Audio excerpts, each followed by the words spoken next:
નમસ્કાર મિત્રો, હું રાજેશ ભાસ્કર આપ સૌનું યુટ્યુબમાં આપણી આ ચેનલ પર સ્વાગત કરું છું. મિત્રો, આજે આપણે તારીખ 7 ફેબ્રુઆરી 2026ના કેટલાક મોસ્ટ ઇમ્પોર્ટન્ટ કરંટ અફેર અને અગાઉની પરીક્ષામાં પૂછાયેલા કેટલાક ઇમ્પોર્ટન્ટ પ્રશ્નો વિશે ડિટેલમાં ચર્ચા કરીશું, જે આપને આવનારી પરીક્ષા માટે ખૂબ જ ઉપયોગી સાબિત થશે. તો મિત્રો, આપ આ ચર્ચા સાથે જોડાઈ રહેજો અને વિડીયોને પહેલેથી લઈને છેલ્લે સુધી પૂરેપૂરો જોવાનો આગ્રહ રાખજો. તો ચલો મિત્રો, શરૂ કરીએ. શરૂઆત કરતાં પહેલાં જણાવી દઉં કે જો તમારે આપણી આ યુટ્યુબ ચેનલને સબસ્ક્રાઇબ કરવાનું બાકી હોય તો ચેનલને સબસ્ક્રાઇબ કરજો, નોટિફિકેશન બેલ આઇકોનને પ્રેસ કરીને. અને જો તમને વિડીયો પસંદ આવે તો વિડીયોને લાઇક કરજો, પરંતુ વિડીયોને શેર કરવાનું ના ભૂલતા. તમારા જેટલા પણ મિત્રો જેઓ કોમ્પિટિટિવ એક્ઝામની તૈયારી કરી રહ્યા છે એ બધા મિત્રો જોડે આ વિડીયોની લિંકને અત્યારે શેર કરી દો, તમે જે તે સોશિયલ મીડિયા એપ્લિકેશન વાપરતા હો એમાં. ચલો તો શરૂઆત કરીએ. સૌપ્રથમ જોઈશું અગાઉની પરીક્ષામાં પૂછાયેલા બંધારણના પ્રશ્નો, જેના જવાબો તમારે મને કમેન્ટ બોક્સમાં લખીને જણાવવાના છે. વિડીયોના લાસ્ટમાં જ્યારે હું તમને આ દરેક પ્રશ્નના જવાબ જણાવું ત્યારે તમારે ચેક કરવાનું છે કે તમે આપેલા પ્રશ્નો જવાબમાંથી કેટલા પ્રશ્નો જવાબ સાચા છે, અને જેટલા પણ પ્રશ્નો જવાબ સાચા હોય એનો આંકડો તમારે કમેન્ટમાં લખવાનો કે 10માંથી આટલા સાચા છે. ડેઇલી જીકે ટેસ્ટમાં આપણે રોજ 10 પ્રશ્નો પૂછીએ છીએ, એમાંથી 5 પ્રશ્નો બંધારણના હોય છે. બાકીના જે 5 પ્રશ્નો છે એ ભારતની ભૂગોળના છે. તો તમે તમારા આન્સર આપો નીચે કમેન્ટ બોક્સમાં, અને હું આજના કરંટ અફેરનો પ્રથમ પ્રશ્ન છે એની શરૂઆત કરું છું. પ્રથમ પ્રશ્ન છે કે અમેરિકાએ ભારતીય વસ્તુઓ પરનો ટેરિફ 25%થી ઘટાડીને કેટલો કર્યો છે? તો જવાબ આવશે 18% કર્યો છે. કેટલો કર્યો છે? 18%. તો અમેરિકાના રાષ્ટ્રપતિ ડોનાલ્ડ ટ્રમ્પ અને ભારતના વડાપ્રધાન નરેન્દ્ર મોદી એમની વચ્ચેની વાતચીત બાદ 2 ફેબ્રુઆરી 2026ના રોજ એક ઐતિહાસિક વેપાર કરારની જાહેરાત કરવામાં આવી છે. આ કરાર હેઠળ અમેરિકાએ ભારતીય ઉત્પાદનો પરના ટેરિફમાં મોટો ઘટાડો કર્યો છે. ટેરિફમાં ઘટાડો. અમેરિકાએ ભારતીય વસ્તુ પરના ટેરિફમાં 25%થી ઘટાડો કરીને 18% કર્યો છે. આ ફેરફાર છે એ તાત્કાલિક અસરથી અમલમાં આવશે. ભારતની પ્રતિબદ્ધતા: ભારત અમેરિકા પાસેથી ઉર્જા, ટેકનોલોજી અને કૃષિ ક્ષેત્રે $500 બિલિયનથી વધુની ખરીદી કરશે. એટલે અમેરિકાએ શું કહ્યું છે કે $500 બિલિયન કરતાં વધારે ખરીદી કરવાની. અત્યારે આપણી ખરીદી $50 બિલિયન કરતાં ઓછી છે. રશિયન ઓઇલ પર અસર: ટ્રમ્પે જણાવ્યું છે કે ભાઈ હવે ભારત રશિયા પાસેથી તેલની ખરીદી ઘટાડશે. અમેરિકા અને વેનેઝુએલા પાસેથી તેલની આયાત વધારશે. તમને ખબર છે ને કે અમેરિકાના પ્રેસિડેન્ટ ડોનાલ્ડ ટ્રમ્પ છે, એમણે વેનેઝુએલા છે એના પ્રેસિડેન્ટ છે, એમને કેદ કર્યા. ખ્યાલ છે ને શું નામ છે એમનું? નામ ખબર હોય તો તમે કહો. શૂન્ય ટેરિફનું લક્ષ્ય: ભવિષ્યમાં બંને દેશો એકબીજાના ઉત્પાદન પર ટેરિફ ઘટાડીને શૂન્ય કરવા તરફ આગળ વધશે. આર્થિક અને ભૌગોલિક અસરો: આ કરારથી મેડ ઇન ઇન્ડિયા ઉત્પાદનો અમેરિકાના બજારમાં વધુ સ્પર્ધાત્મક બનશે. ખાસ કરીને કાપડ, રત્ન જવેરાત, એન્જિનિયરિંગ સામાન નિકાસ કરતા ભારતીય વેપારીઓને મોટી રાહત મળશે. આ ડીલ ભારત અમેરિકાના વ્યૂહાત્મક સંબંધોને એક નવી ઊંચાઈ પર લઈ જશે. ઓકે. ત્યારબાદનો સેકન્ડ પ્રશ્ન: દર વર્ષે national black HIV AIDS awareness day ક્યારે મનાવવામાં આવે છે? તો જવાબ આવશે 7મી ફેબ્રુઆરી, એટલે કે આજનો દિવસ. દર વર્ષે 7મી ફેબ્રુઆરીએ national black HIV AIDS awareness day ઉજવવામાં આવે છે. સૌ પ્રથમ વખત આ દિવસ 1999માં ઉજવવામાં આવ્યો હતો. આ દિવસ એ સ્વીકારવાનો દિવસ છે કે HIV કાળા લોકોને કેવી રીતે અપ્રમાણસર રીતે અસર કરે છે. NBHAAD એ કાળા સમુદાયમાં HIV શિક્ષણ, પરીક્ષણ, સમુદાયની સંડોવણી અને સારવાર વધારવાની તક છે. Centre for disease control and prevention અનુસાર રાષ્ટ્રીય HIV નિવારણ પ્રયાસોને કારણે 2017 અને 2021 વચ્ચે HIV નિદાન કરાયેલા કાળા અથવા તો આફ્રિકન અમેરિકન લોકોની સંખ્યામાં 10%નો ઘટાડો થયો હતો. ઓકે.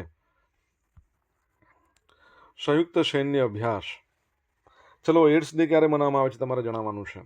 તો અગ્નિ પરીક્ષા: ભારતીય સેના, આપણી ઇન્ડિયન આર્મી અને ITBP ઇન્ડિયન બોર્ડર પોલીસ એમના દ્વારા અરુણાચલ પ્રદેશ છે ને આપણું, એના પૂર્વ સિયાંગ જિલ્લાની અંદર 19થી લઈને 24 જાન્યુઆરી દરમિયાન અગ્નિ પરીક્ષા નામનો સંયુક્ત અભ્યાસ યોજવામાં આવ્યો હતો. આ 6 દિવસીય તાલીમનો મુખ્ય હેતુ એવો હતો કે બંને દળો વચ્ચે લડાયક તાલમેલ વધારવાનો અને બિન આર્ટિલરી જવાનોને તોપખાના એટલે કે આર્ટિલરીના સંચાલન અને ફાયરિંગની પ્રક્રિયાઓથી માહિતીગાર કરવાનો હતો. આ પ્રકારનો આ પ્રથમ સમન્વય હતો. ભવિષ્યમાં સરહદી સુરક્ષા અને સંયુક્ત યુદ્ધ કામગીરીમાં ઝડપી નિર્ણય લેવા અને સચોટ સંકલન સાધવામાં મદદરૂપ થશે. આઈટીબીપી તમને ખબર છે? આઈટીબીપીના ડિરેક્ટર જનરલ હમણાં જ નવા આવ્યા, તમને ખ્યાલ હોય તો કહો. અને આપણા ઇન્ડિયન આર્મી છે એના જે ચીફ છે જનરલ ઉપેન્દ્ર દ્વિવેદી, યાદ રાખજો. આર્મી દિવસ 15મી જાન્યુઆરી આપણે મનાવીએ છીએ. મિત્રો, વિડીયો પસંદ આવ્યો હોય, ભણવાની મજા આવી હોય તો વિડીયોને લાઇક કરો, તમારા મિત્રો જોડે વિડીયોની લિંકને શેર કરો. આપણી બંને યુટ્યુબ ચેનલ રાજેશ ભાસ્કર 2ને સબસ્ક્રાઇબ કરો, નોટિફિકેશન બેલ આઇકોનને પ્રેસ કરીને. જો તમારે ડેલી કરંટ અફેરની પીડીએફ જોઈતી હોય તો આપણી યુટ્યુબ ચેનલ ટેલિગ્રામ ચેનલ છે જેના પરથી તમને મળી રહેશે, જેની લિંક વિડીયોની ડિસ્ક્રિપ્શનમાં આપેલી છે. અને તમને અહીંયા પોલ્સ પણ રમવા મળશે. તો આપણી ટેલિગ્રામ ચેનલને આજે જ જોઈન કરી લો જો બાકી હોય તો. WPL 2026ની ફાઇનલ મેચમાં પ્લેયર ઓફ ધ મેચ કોણ બન્યું? તો જવાબ શું આવશે? સ્મૃતિ મંધાના. કોણ? સ્મૃતિ મંધાના. તો વડોદરાના કોટંબી ખાતે રમાયેલી હતી વુમન પ્રીમિયર લીગ 2026. એની ફાઇનલમાં રોયલ ચેલેન્જર્સ બેંગલુરુ એણે ઇતિહાસ રચ્યો છે. દિલ્હી કેપિટલ દ્વારા આપવામાં આવેલા 204 રનના વિશાળ લક્ષ્યાંકનો પીછો કરીને આરસીબીએ 6 વિકેટે જીત મેળવી. 204 રન એટલે બહુ મોટો કહી શકાય ટાર્ગેટ. WPLના ઇતિહાસમાં સૌથી મોટો સફળ રન ચેઝ છે.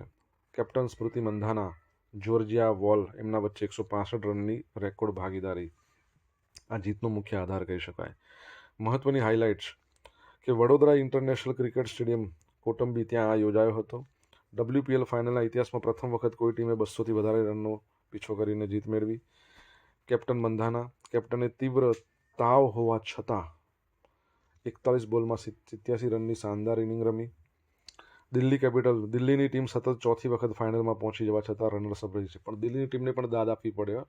સતત 4 વખત, અત્યાર સુધી 4 વખત WPL રમાઈ છે, 4માં ફાઇનલમાં આવી છે. હારી ગઈ છે, થોડીક મહેનત એની ઓછી પડી છે એવું આપણે કહી શકાય. હવે એવોર્ડ્સ અને ઇનામી રકમ. વિજેતા ટીમ છે એને 6 કરોડ રૂપિયા મળ્યા, રોયલ ચેલેન્જર્સ બેંગલુરુને.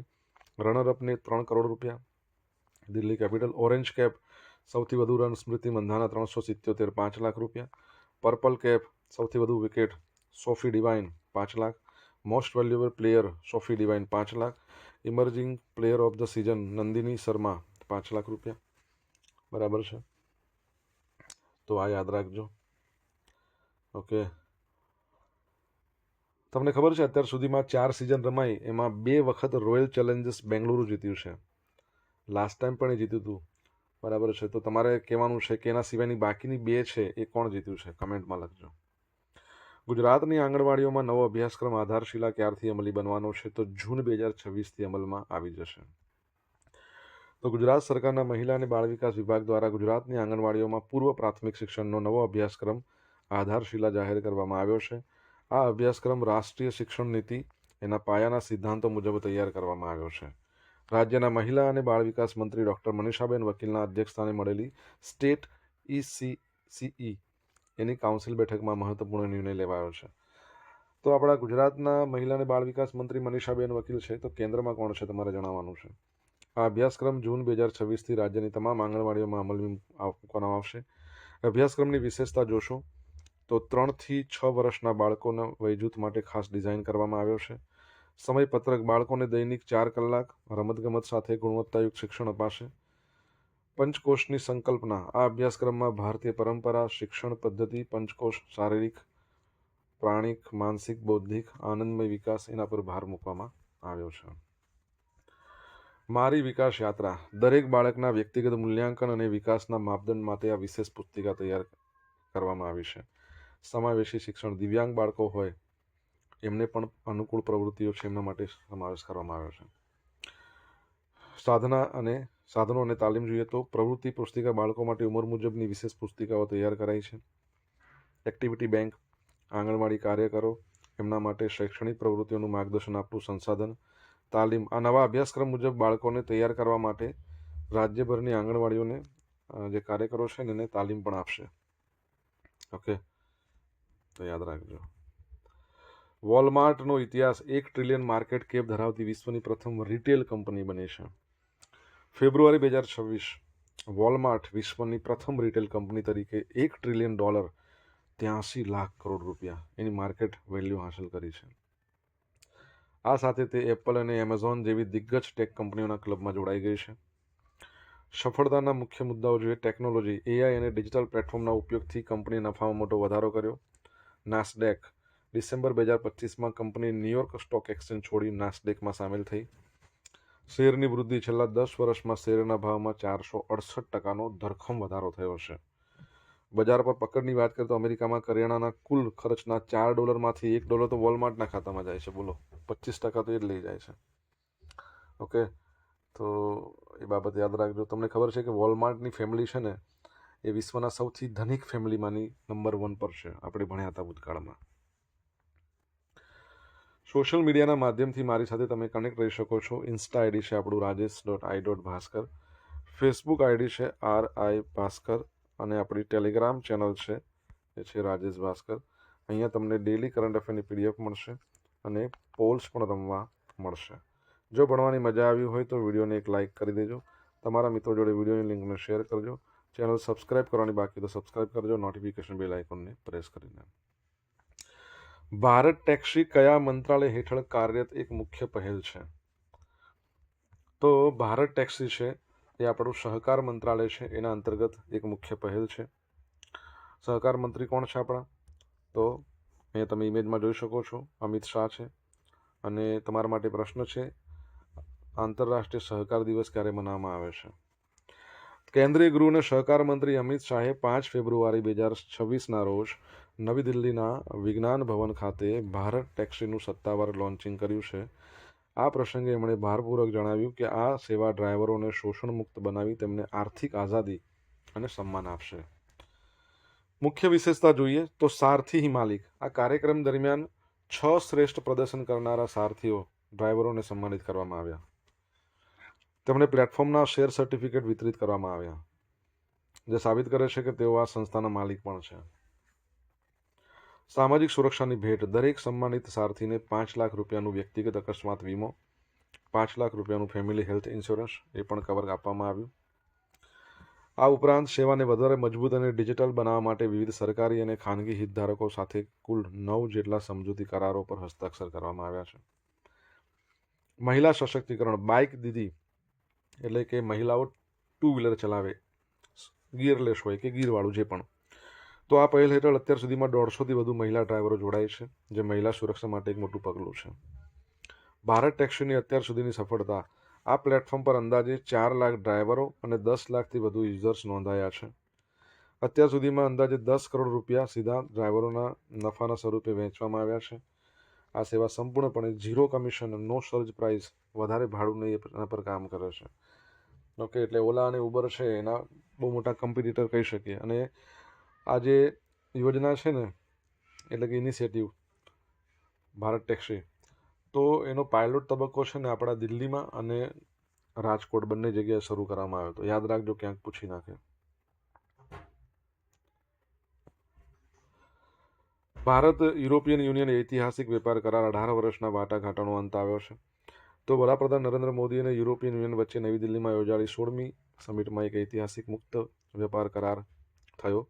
આ સોદો વિશ્વના આર્થિક ઇતિહાસનો સૌથી મોટા કરારોમાંના એક કહી શકાય.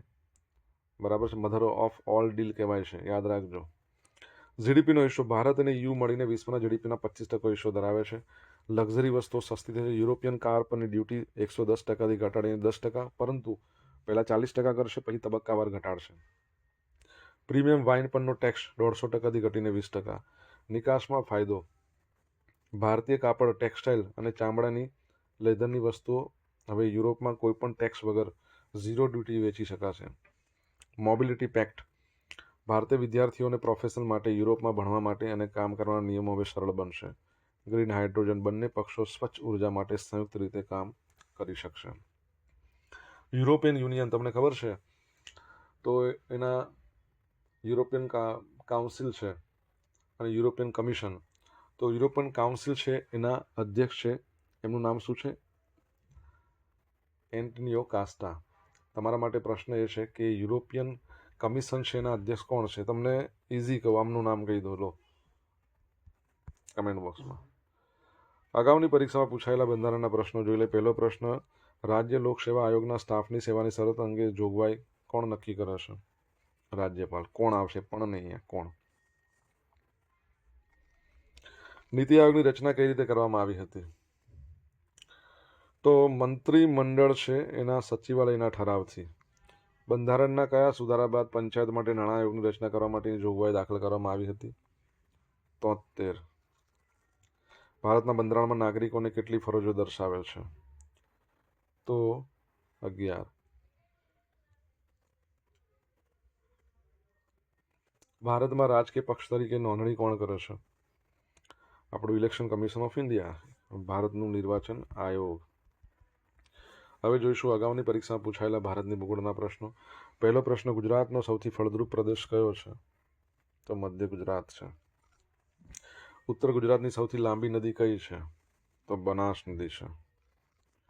કયો જિલ્લો વિસ્તારની દ્રષ્ટિએ ગુજરાતનો સૌથી મોટો જિલ્લો છે? ગુજરાતનો નહીં, ભારતનો સૌથી મોટો કચ્છ. આરસ પહાડના પથ્થર ગુજરાતમાં કયા વિસ્તારમાં જોવા મળે છે? બનાસકાંઠામાં. તમને ખબર હોય તો બનાસકાંઠામાં આવેલું છે દાતા તાલુકો. દાતા તાલુકામાં આવેલું છે અંબાજી. અંબાજીના જે વ્હાઇટ માર્બલ છે ને જીઆઈ ટેગ મળ્યો છે, યાદ રાખજો. ગુજરાતમાં ડુંગળીનો સૌથી વધારે પાક ક્યાં થાય છે? ભાવનગરમાં. અને બટાકાનું પૂછે તો ડીસા. બાજરી પૂછે, બટાકા પૂછે તો પણ બનાસકાંઠા, બાજરી પૂછે તો પણ બનાસકાંઠા, ઘઉં પૂછે તો અમદાવાદ, અને મગફળી પૂછે તો જુનાગઢ. ગઈકાલે પૂછેલા પ્રશ્નનો જવાબ જોઈ લઈએ. મુખ્યમંત્રી ગ્રામોત્થાન યોજનાનો પ્રારંભ ગુજરાતના કયા જિલ્લામાંથી કરવામાં આવ્યો? તો આણંદના ભાદરણ ખાતેથી. સેકન્ડ, ડીઆરડીઓ તાજેતરમાં કઈ ટેકનોલોજીનું સફળ પરીક્ષણ ઓડિશાના ચાંદીપુર ખાતેથી કર્યું?